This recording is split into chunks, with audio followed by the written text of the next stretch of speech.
Raging Gale by James Ryan. Read by the author. Part the 140th. The run to Arecibo. Sanders clanged the ship's bell until she got all the crew that could assemble on the main deck. The only seamen not responding with worry on their faces were those too injured to respond, and Surgeon Samuels, who was administering to them. The Casa's turned her attention to the ship we sank, Sanders said when they assembled. But they will be coming back for us, and they'll expect us to still be here when she finishes her tasks. And if we are, then not one of us will live to see sunrise. Are we waiting that now? Nay, the crew cried. Nay, we don't. But our lives depend on what we do next, and that may prove a trial. Our hull is straining. We've lost much of our rig and a number of ye as well, so this be much to task you with. First, we must lighten the load. Drop over the sides the sherry and all stores, save for enough water for 2 days for us all. We'll be needing the gale as light as we can, while still able to run the guns if need be. Only 2 days? One of the crew asked. Aye, for that should hold us until we get to an inlet used by smugglers just east of Arecibo. We should be able to hide there and make arrangement for re-rigging the sails and stocking back up.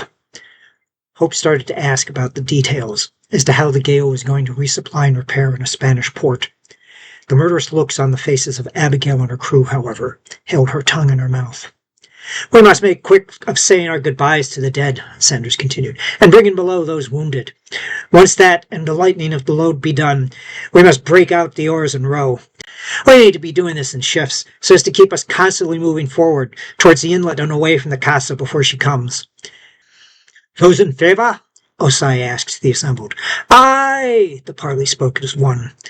Then let us make haste with it, Abigail certified the vote, for our lives depend on this.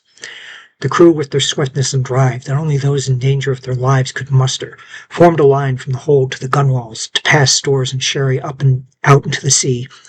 One hogshead of sherry had sprung a leak, and as it passed the crew, a few men hoisted it above their heads in order to take a drink from the escaping booty.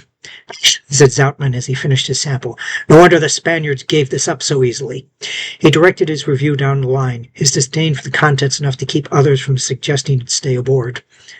Hope watched, amazed and proud at the way the crew came together to save their lives through such sacrifice.